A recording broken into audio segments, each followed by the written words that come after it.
Before we dive into today's paradox, a quick reminder. Crafting these deep, cinematic worlds and rewriting history takes countless hours of research, writing, and production. If you enjoy these intense psychological mind games, please take a moment to subscribe, hit the like button, and drop your thoughts in the comments. Your support is the only thing that keeps these parallel universes alive. Now, let us begin. Part 1. A New Shadow. 1895, London. The sky is gloomy, and the streets are under the influence of that famous, never-ending rain. Sherlock Holmes, who has become a legend in the eyes of the public, is once again at the center of a case with his sharp intelligence that never falls from the headlines. In the cold corridors of Scotland Yard, he is waiting for Inspector Lestrade to arrive in his office, holding a freshly printed Pall Mall Gazette. While expecting to see the usual triumphant headlines describing his own success, his gaze locks onto an unexpected photograph. Patrick Jane. The newspaper writes about how Jane masterfully solved a case that seemed impossible, and how his popularity is spreading rapidly through the streets of London. This new hero of the people is quite out of the ordinary. In contrast to Sherlock's well-known arrogance and distant manner, he has a compassionate, warm-blooded, and charming charisma. While Sherlock is trying to analyze this uninvited rival in his mind and absorb the situation, the door suddenly opens. Lestrade enters, calling out with an unusual excitement on his face. "Come in, Mr. Jane. Please step inside." Patrick Jane steps inside with an American-style comfort and sincerity that contrasts with the heavy atmosphere of London. Although Sherlock experiences a moment of surprise rarely seen in his life, he begins to scrutinize his rival without dropping that famous, expressionless mask on his face for even a second. Sherlock quickly shook off the millisecond of surprise he experienced and began to examine Patrick Jane with a hunter's silence. The quality of the fabric in the man's clothes, that unshakable self-confidence in his stance, and the charismatic light he radiated. Sherlock immediately noticed the mask behind Jane's smiling face. Behind that bright smile, there was a fresh and dark wound rooted deep in the soul. His gaze shifted to Jane's hands. Every time Jane moved his hands, a scene played out in Sherlock's mind. The callous marks on his fingertips and that fluid mobility in his wrists were the silent cry that he had spent years performing as an illusionist and doing sleight-of-hand tricks in circus arenas.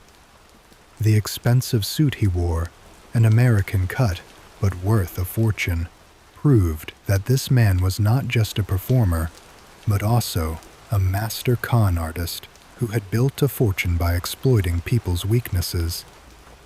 Sherlock saw not a hero before him, but a dangerous and wounded illusionist who used his mind like a weapon. Through Sherlock's eyes, Patrick Jane analysis. 1. Deduction, circus and illusionist past. Language of the hands. Sherlock focused on Jane's smooth-looking hands. Those slight hardenings on the fingertips, almost imperceptible but visible to a careful eye, were the marks of sleight of hand left by years of card games, money-hiding tricks, and manipulations with silk threads.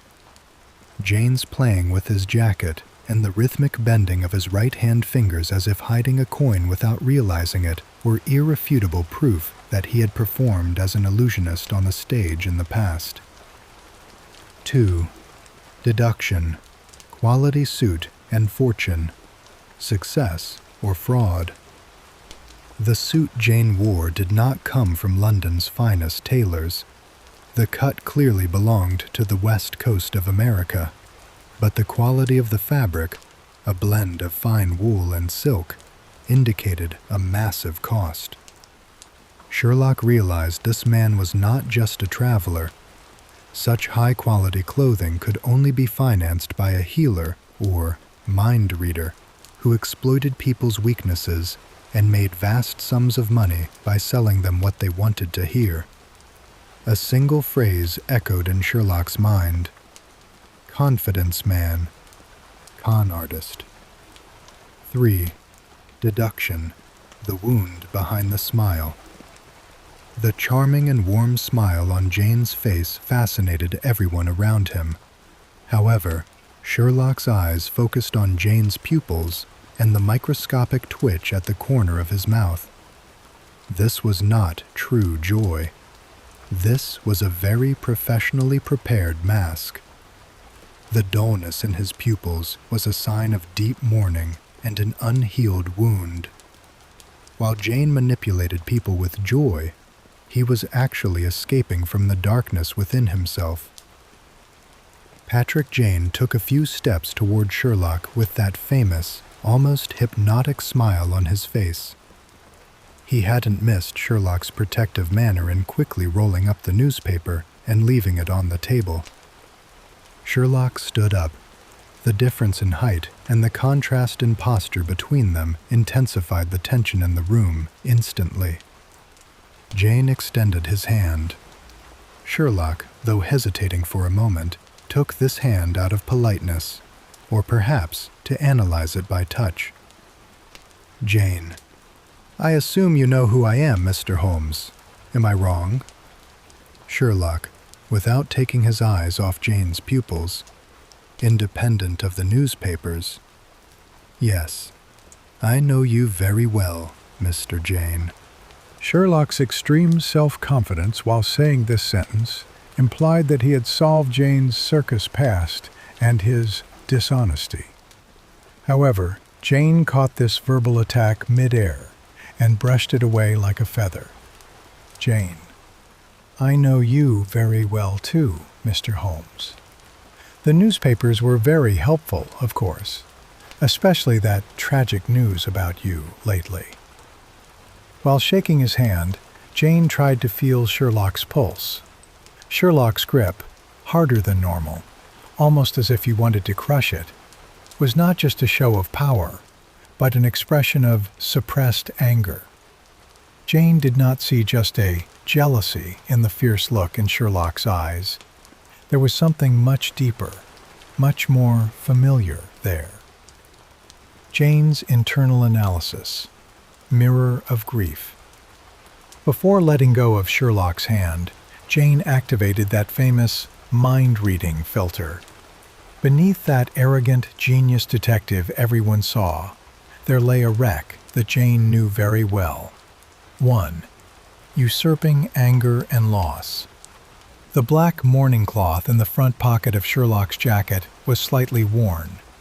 This showed that the mourning was not new, but its effect was increasing every day. The death of Dr. John Watson had severed not only Sherlock's partner, but also his only connection to the world. 2. The scent of revenge. That momentary flash in Sherlock's eyes as his gaze shifted to the newspaper clippings on the table. This wasn't just the excitement of a case. This was a searing fire of revenge to find Watson's killer. 3. Symphony of loneliness. Jane saw himself in the tension of Sherlock's grip. The man in front of him, just like himself, was struggling with the heavy sense of guilt for not being able to protect his loved ones. Jane understood within seconds that what Sherlock marketed as arrogance was actually a massive defense wall built against the outside world. Jane thought silently, "You look at me as if I am a fraud, Mr. Holmes, because in your world, emotions are a weakness. But right now, your hands are shaking, because this con artist standing before you sees your biggest secret. You no longer want justice. You only want revenge, just like me." Jane slowly pulled his hand away. leaned toward Sherlock's ear without taking his eyes off him and whispered, "Loss either turns a person into a monster, Mr. Holmes, or into a hunter. I wonder which side you are on." Part 2. Lestrade, to dissipate the tense air in the office. He opened the file on the table, that horrific file with bloodstains and black and white photographs on it. Lestrade, "Mr. Holmes, as you know, 4 women have died on the East Side. The press calls him the Ripper. All of London is on edge. Even the Queen is waiting for an explanation. And to be honest, we have nothing. 0 evidence, 0 witnesses." Sherlock stood up, clenching his teeth. He began to pace the room like a lion. "Sherlock, because he is not a ghost, Lestrade. He is a monster who knows anatomy, has surgical precision, and keeps his finger on the pulse of the street. He doesn't leave evidence because he knows how to destroy evidence. Give me some time." "Lestrade, we don't have time, Mr. Holmes. That's why I want Mr. Jane to accompany you on this case. He has different methods. He is an expert in reading the human mind." Sherlock stopped and turned to Patrick Jane. Sparks were practically flying from his eyes. "Sherlock, an illusionist and a detective. Are we going to deal with circus games while the city is burning? This is an insult, Lestrade. I work with data, not guesses." "Jane, actually, I'm not guessing, Mr. Holmes. I just see what people are hiding. Your magnifying glass looks at the dust on the ground. Mine looks at why the killer left that dust there. Admit it, for 4 murders, your magnifying glass hasn't told you the killer's name." Just then, the door burst open. A young officer ran in, out of breath. "Inspector, Whitechapel, the 5th victim has been found. The body is still warm." Journey to the 5th murder. Tension in the carriage. The rain had intensified. Lestrade, Sherlock, and Jane were traveling toward the East Side in a jolting, horse-drawn carriage. The silence inside the carriage was heavier than the storm outside. "Sherlock, if you try to pull a single stunt, Mr. Jane, I will leave you by that body and go. This is not a game. Jane, everything is a game for you, Mr. Holmes. You just call it science. I, on the other hand, think this killer is an artist. He doesn't kill those women. He gives a message. And that message can only be read by those who know the darkness, like me." Sherlock was surprised by the depth in Jane's sentence. Jane, just like himself, was after something beyond the case. Crime scene, bloody streets. The carriage stopped in a narrow and filthy street in Whitechapel. Police lanterns cast flickering lights through the mist. A circle had formed around the 5th victim lying on the ground by the wall. Sherlock immediately knelt down. He took his magnifying glass from his pocket. He began to examine the mud on the ground, the wear on the woman's shoe, and the incision mark on her throat, millimetrically. Jane, on the other hand, didn't even look at the corpse. He turned around, looking at the entrance of the street, the broken gas lamp above, and the crowd watching them from a distance. Without lifting his head from the ground, "The cut is from left to right. The killer uses his right hand and has a knife of at least 6 inches. Shoe prints are size 42, a heavy man. Probably a butcher or a medical student." "You are wrong, Holmes. The killer doesn't use his right hand. He wants you to think he uses his right hand. The posture of the body, she was not placed as a victim, but like a statue. The killer is not watching us, Mr. Holmes. He is among us right now. And he really enjoys you dealing with so much detail. Sherlock suddenly stood up. They came nose to nose. Where there is no evidence, there is only speculation. Where there is a human, there is only lies, Holmes. And this street smells like lies. Under the suffocating mist and sharp smell of decay of Whitechapel, when the lantern light hit the body, both geniuses fell into silence. While Sherlock knelt down and took out his magnifying glass with the precision of a surgeon, Jane stood a few steps back with his hands in his pockets, as if scrutinizing a tragic painting in an art gallery. Here is the cold and deep analysis of the two different schools on the fifth victim. Sherlock Holmes, the language of matter and logic. Sherlock brought his magnifying glass close to that deep cut on the victim's throat. His eyes were recording every millimeter like a scanner. Age and physical condition. The victim is approximately 42 years old. The wear on her teeth and those characteristic calluses on her fingertips show that she has been rolling low-quality tobacco and working in cheap garment jobs for years. She suffers from malnutrition.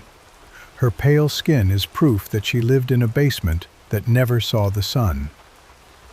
Moment of death. The cut on the throat was made with a single move from behind. The killer didn't even let the victim make a sound. But what's interesting is this: that small bruise behind the right ear. The killer applied pressure to a specific nerve point to knock her unconscious before killing her. This is not the work of a butcher, Lestrade. This is the work of an anatomist. Clue. The mud under her shoe contains a high amount of sulfur and coal dust. This woman was brought here from somewhere else, probably from the area where the factories are in the docks. Jack didn't kill his prey in his own territory this time. The language of soul and intent. Jane, unlike Sherlock, did not lean toward the ground. He fixed his gaze on the woman's face, then slowly looked at the empty buildings around. The victim's last emotion. Her being 42 years old, or where she worked, means nothing to the killer, Mr. Holmes. But it means something to me. This woman was smiling just before she died. Look with your magnifying glass. The muscles at the corners of her mouth are relaxed. She wasn't running from a stranger. She was walking towards someone she knew and trusted. The killer's stage. The way this body was left here is not a coincidence. A woman with her arms opened so symmetrically is not a victim, but a message. The killer is telling us something here. He thinks he is not a destroyer, but a creator. Sherlock, you are looking for a surgeon, but there is a showman here. Critical observation. Look at her eyes, Holmes. The killer intentionally left the victim's eyelids open. Do you know why? Because the killer is watching us from somewhere while we make these deductions, and he wants to watch our stupidity through the victim's eyes. The great conflict, science versus intuition. Sherlock suddenly stood up when Jane said, "The killer is watching us." There was clear dissatisfaction on his face. Sherlock, you are wasting time with emotional guesses, Mr. Jane. The posture of the body could just be muscle relaxation. I see a size 42 boot print and a rare coal dust here. You, on the other hand, are talking about an imaginary showman. Jane, while you are examining a button, you are missing why the owner of the jacket didn't button it, Mr. Holmes. This woman is not a prostitute. Look at that silver ring on her hand. She didn't sell it. She went hungry, but didn't sell it. This woman carried honor, and the killer chose her specifically to break that honor. Jane leaned down next to Sherlock and pointed to the pool of blood on the ground. The way the blood spread was distorted, as if someone had tried to draw a shape there with their finger. Jane, look, that curved mark in the blood. The killer tried to leave a signature here, but the rain didn't allow it. Just like an old friend of mine, Red John, used to do. He also likes to draw things on faces. Sherlock noticed that momentary seriousness in Jane's voice and the darkness in his eyes. For the first time, he realized that Jane was not just a charlatan, but that he could truly smell the darkness. Sherlock, on the trail of matter, the dock road. Sherlock put his magnifying glass in his pocket and wrapped himself in his cloak. He had pushed aside Jane's intuitive warnings. In his world, 2 + 2 always equaled 4, and the sulphurous coal dust on the ground clearly turned his direction toward the dock area, the heart of the factories. Sherlock, Mr. Jane, you may continue to deal with ghosts and messages. I am going after the real-world dust the killer carries on him.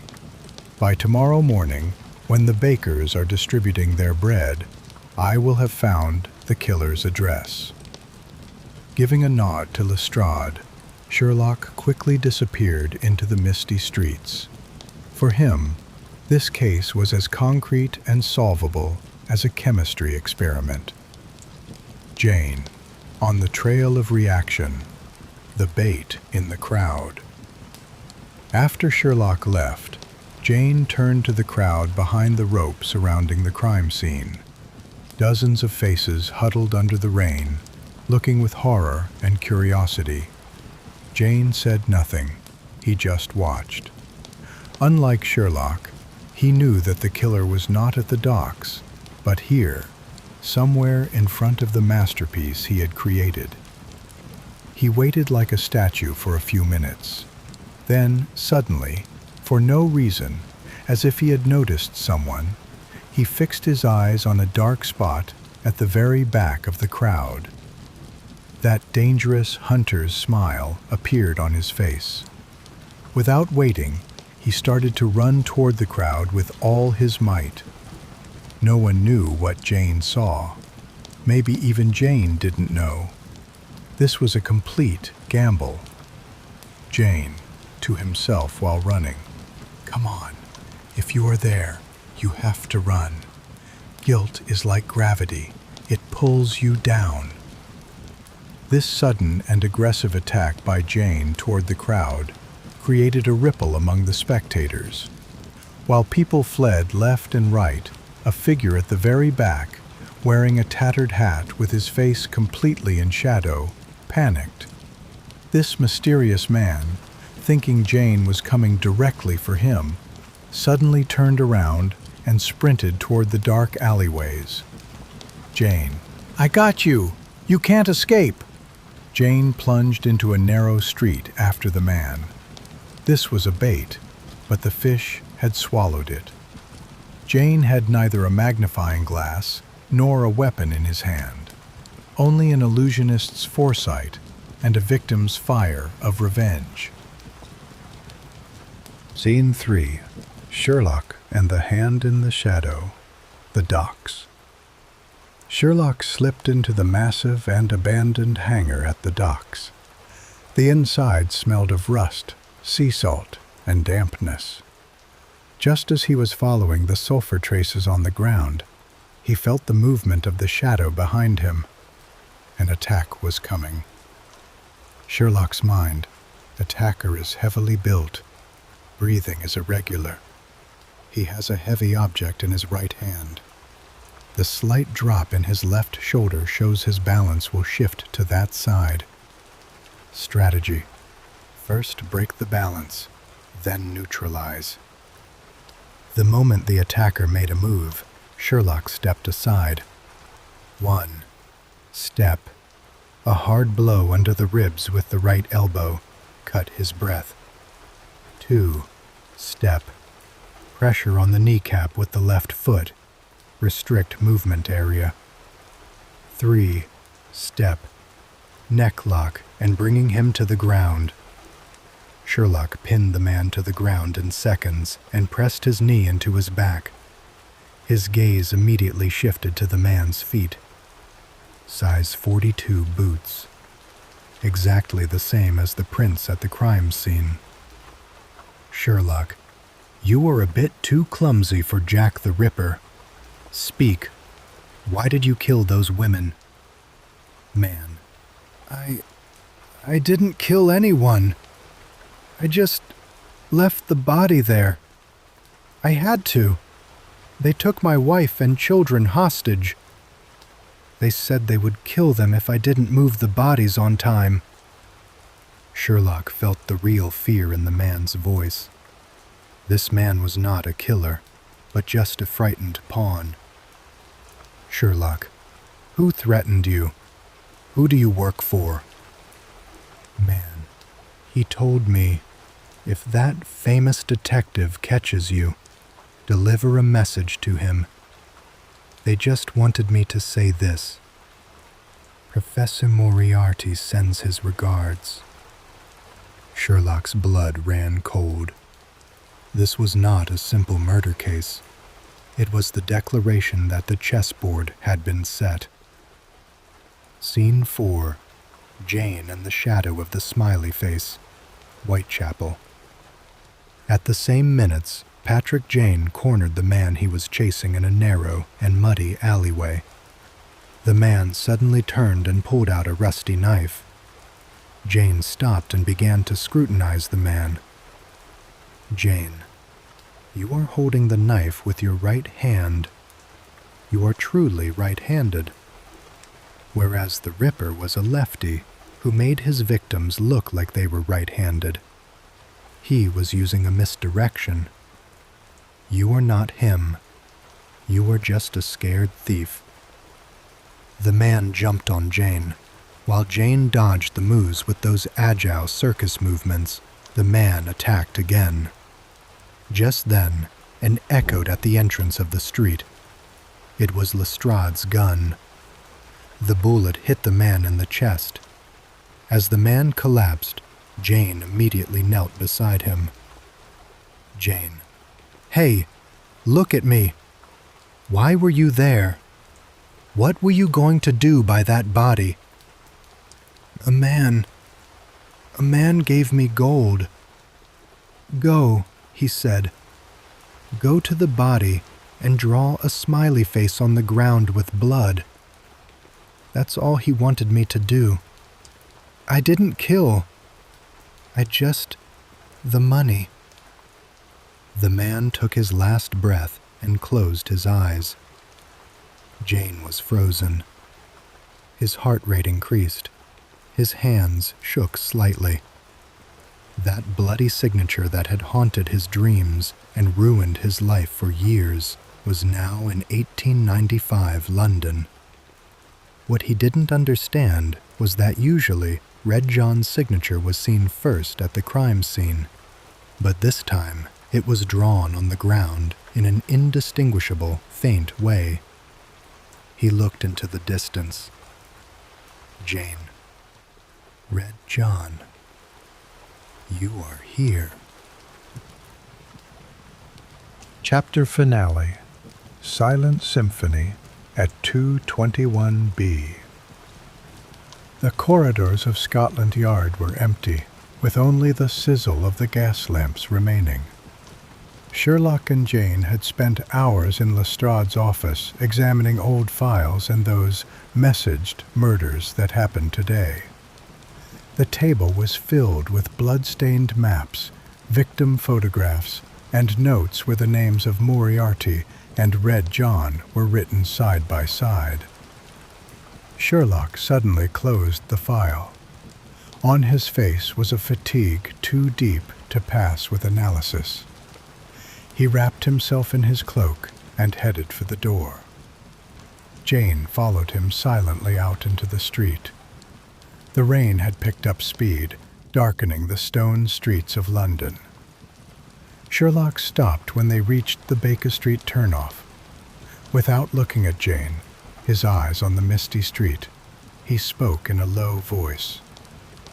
"Sherlock, it will be hard to silence my mind tonight, Mr. Jane. I have some freshly brewed, high-quality Lapsang Souchong tea at Baker Street. If you would like to think about the rest of the case in a warm room, you may accompany me." For the first time today, a real, boyish glow appeared on Jane's face. Tea was the safest harbor in his world. Jane, "Mr. Holmes, this is the most logical offer I've heard today. For a good tea, I could burn the world for a while." 221B, Baker Street, by the fireplace.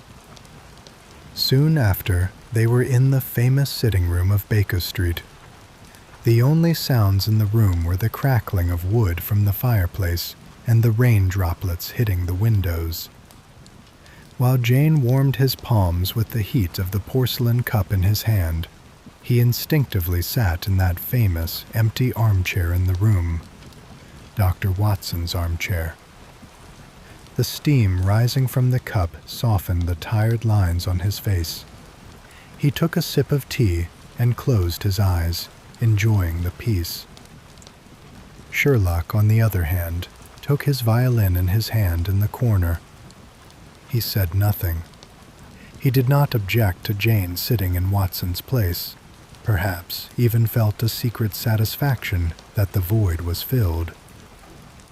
The moment he touched the bow to the strings, a mournful, heavy, and yet noble melody filled the room. Sherlock was looking at the dark London sky through the window while playing the violin. Jane, on the other hand, held his cup tightly, struggling with the ghosts of his family and Red John among the flames of the fireplace. Both were there, but both were far away. In Sherlock's mind, Moriarty's cold smile. In Jane's mind, Red John's bloody signature. Two geniuses, two sorrows. As the room slowly darkened, not a word, not an analysis, just the crying sound of the violin and the never-ending rain outside.